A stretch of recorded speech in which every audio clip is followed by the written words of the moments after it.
इतने ऊंचे उठो। इस कविता में द्वारिका प्रसाद जी ने ये बताने का प्रयत्न किया है कि जीवन में उत्थान का भाव ही महत्वपूर्ण है। ऊंचे उठने की प्रेरणा ही हमें कुछ कर गुजारने की बात सिखाती है। प्रस्तुत कविता में कवि बच्चों को सारे भेदभाव, द्वेष और ईर्ष्या से ऊपर उठने की प्रेरणा दे रहे हैं। कवि चाहते हैं कि पुरानी जीर्ण परंपराओं का त्याग और नवीनता का संचार हो। सांसारिक दलदल के वैमनस्य से ऊपर उठकर नई सृष्टि की रचना नई पीढ़ी के हाथों में हो, तभी हमारे जीवन की सार्थकता होगी और हम स्वयं को योग्य सिद्ध कर सकेंगे। इतने ऊंचे उठो इस कविता में द्वारिका प्रसाद माहेश्वरी जी ने ये बताने का प्रयत्न किया है कि तुम जाति, धर्म, अमीर गरीब के भेदभाव से बाहर निकलकर एक ऐसे समाज का गठन करो जिसमें सभी समान भाव से रहें। जिस प्रकार प्रकृति सभी के लिए समान होती है, वैसे ही हमें भी समानता का बीज बोना है। आज समाज में चारों ओर नफरत का बीज है। उस आग को ठंडा कर हमें मलय पर्वत के समान ठंडा शीतल हवा लाना है। बच्चों, कविता कुछ इस प्रकार है। इतने ऊंचो उठो कि जितना उठा गगन है, देखो इस सारी दुनिया को एक दृष्टि से। सिंचित करो धरा समता की भाव दृष्टि से, जाति भेद की, धर्म वेश की, काले गोरे रंग द्वेष की, ज्वालाओं से जलते जग में इतने शीतल बहो कि जितना मलय पवन है। प्रस्तुत पद पंक्तियों में कवि कहते हैं कि हमें नए समाज निर्माण में अपनी नई सोच को जाति, धर्म, रंग, द्वेष आदि जैसे भेदभावों से ऊपर उठकर सभी को समानता की दृष्टि से देखना चाहिए। जिस प्रकार वर्षा सभी के ऊपर समान रूप से होती है, उसी प्रकार हमें भी सभी के साथ समान रूप से पेश आना चाहिए। हमें नफरत की आग को समाप्त कर समाज में मलय पर्वत से आने वाली हवा की तरह शीतलता और शांति लाने का प्रयत्न करना चाहिए।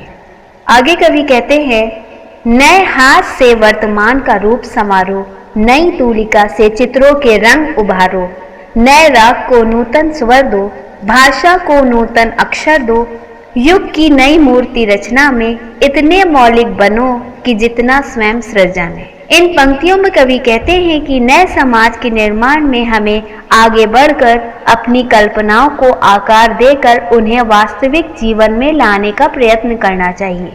जिस प्रकार कोई कलाकार अपनी कूची से अपने चित्रों में रंग भरता है और जिस प्रकार संगीतकार अपने नए राग में स्वरों को पिरोता है, ठीक उसी प्रकार हमें भी अपने समाज को नया रूप देने के लिए सृजनात्मक बनना होगा और सृजन को अपने अंदर मौलिक रूप से ग्रहण करना होगा। लो अतीत से उतना ही जितना पोषक है, जीर्ण शीर्ण का मोह मृत्यु का ही घोतक है। तोड़ो बंधन रुके न चिंतन, गति जीवन का सत्य चिरंतन, धारा के शाश्वत प्रवाह में इतने गतिमय बनो कि जितना परिवर्तन है। कवि कहते हैं कि हमें अपने अतीत में हुई बुरी घटनाओं को छोड़कर केवल अच्छी बातों को ग्रहण करना चाहिए, क्योंकि ये अच्छी यादें या घटनाएं ही हमारे भविष्य निर्माण में हमारे काम आएंगी, जबकि बुरी घटनाएं हमें सदैव पीछे की ओर ही खींचेंगी। इनसे हमारा विकास अवरुद्ध होगा। कवि कहते हैं कि जिस तरह परिवर्तन सदैव होता रहता है, उसी प्रकार हमें भी सभी बंधनों को तोड़कर हमेशा आगे बढ़ते रहना चाहिए, क्योंकि आगे बढ़ना ही जीवन है। आगे कवि कहते हैं, चाह रहे हम इस धरती को स्वर्ग बनाना, अगर कहीं हो स्वर्ग उसे धरती पर लाना।